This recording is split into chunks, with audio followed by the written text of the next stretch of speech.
Welcome. Now, I also want to welcome you in the language of the Blackfoot people, Oki. Blackfoot people are Ojibwe speaking. That's a Ojibwe language. It's the speakers of Ojibwe-based languages transcend the Atlantic to the Pacific seaboard in the northern part of this continent. An incredibly robust group of people that include the Cree, the Blackfoot, a number of other cultural identity tribes. And I'll greet you in the language of my people, the Cherokee people, Osio, which is an Algonquin language, an eastern seaboard language. The reason I do this is because I think it's important to remember that there are those who came before us, and there will be those who come after us. And some of what we are will remain. We still have the languages of the people who were here before, and we still have among us descendants of the people who were here before, and our descendants will be here later. So this long view is really what we're about when we talk about research and sustainability. It's the long view, not just solving the immediate problems, but looking forward to solve the next problems. I'd like to acknowledge our sponsors, a number of them. Thank you. And remember, we are tweeting live, so go to use the hashtag and tweet your thinking. I just think, guys, we got a dead stick when it comes to the technology here. All right. Strategies for sustainability programs. My job is to introduce this discussion and research, and I want to do it by telling you why sustainability research matters. And it matters because if we don't understand what we're measuring, how we should measure it, and why we're measuring it, then we can't do it, we can't make it better. And sustainability research really is about those things. There are a couple, I categorize the continuum of sustainability initiatives in the world into three categories. Threshold compliance for frameworks. Yeah, this bad boy's dead again.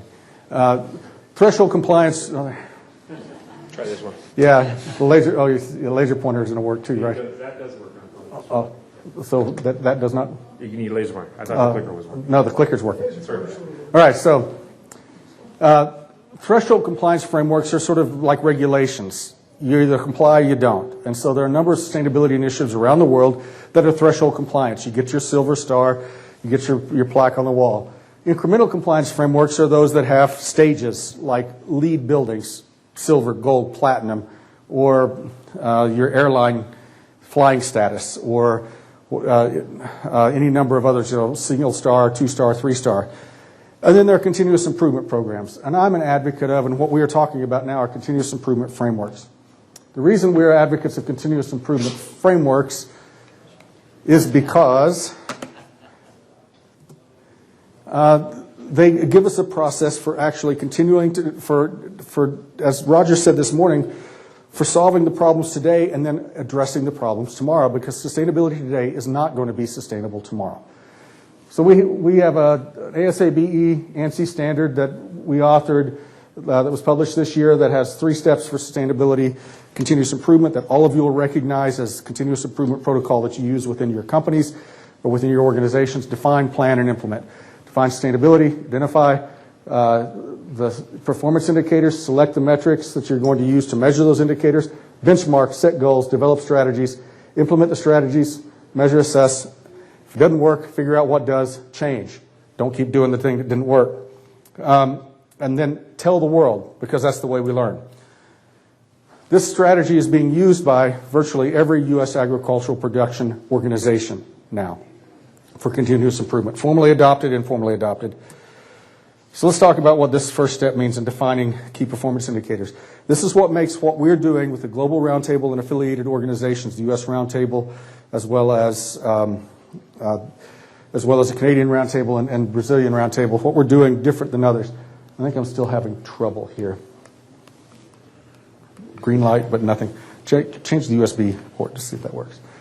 What makes us different is we're engaging stakeholders. We're not just engaging a community of producers or processors, and this isn't top-down. This isn't retailers or restaurants telling the supply chain what to do. This is the whole community of supply chain discussing what we should do, what we shouldn't do. And that process has been very powerful. First of all, key performance indicators. The things that we care about should be outcomes-based, science-driven, technology-neutral, and transparent, not politically popular or because the food babe said so. That's an important consideration. The United States Roundtable for Sustainable Beef has an indicator selection process. It's been ongoing for over a year. I've been working with them. Kim Stackhouse is here, and others of you have been participating in this process. It's been an incredibly robust and positive process for engaging stakeholders. Identify 6 most important indicators. We started to start with 5. We ended up with 6. Important to producers and their customers. Select indicators that have established metrics. Develop experience with assessment and reporting. Create a process that works for everyone, so you start somewhere and you get better. When the first phase of the indicators are established, then go to the next phase, because it's a continuous improvement process. It is not a one-time deal. Many of you have participated in these things, but I want to take a moment to talk about why stakeholder engagement matters. Legitimacy of the indicators is not just based upon science, it's based upon the understanding of the science. Quoting Roger again this morning, we have to explain why, not just what. We have to explain why. And legitimacy, it comes from not only technical functionality, but it also comes from collective understanding and agreement. So we start with the standard 4 quadrants of sustainability, and we had folks put based upon their different perspectives, the things that mattered on the board. We ended up with 160 of these with the global roundtable, or the U.S. roundtable. Then we went through a process of materiality matrix, so we identified priorities from the producers with other stakeholders, pinned those to the wall, and that's the way we ended up with the 6 high priority indicators: animal health, efficiency and yield, water resources, land resources, air and greenhouse gas emissions, worker safety and well-being, defined. So this process of stakeholder engagement is critical to creating to answering the question, what is it we should be measuring, what is it we should be improving? And that goes to the next step. What do we do next? You identify the measurable elements within each indicator by sector. Every sector, from producer to retailer, has different perspectives on those indicators. Some of those measurements will be common. Those are sector level metrics. And some of them will be unique to the sector. Those are sector metrics. And that's good. That's okay. Measure what matters to your sector, to your production system.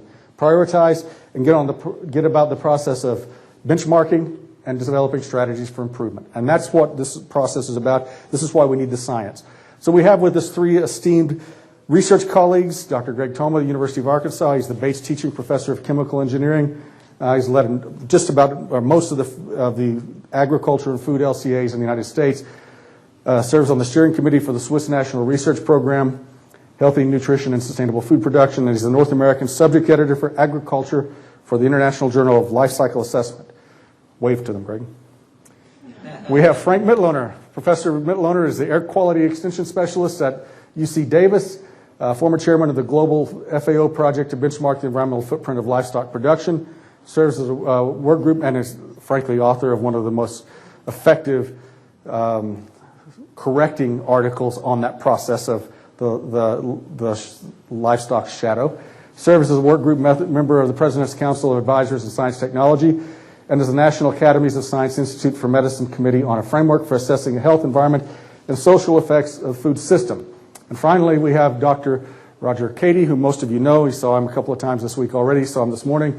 Serves as the Global Sustainability Lead for Lanco, working with animal protein species to provide information to the retail chain in support of sustainable ag practices.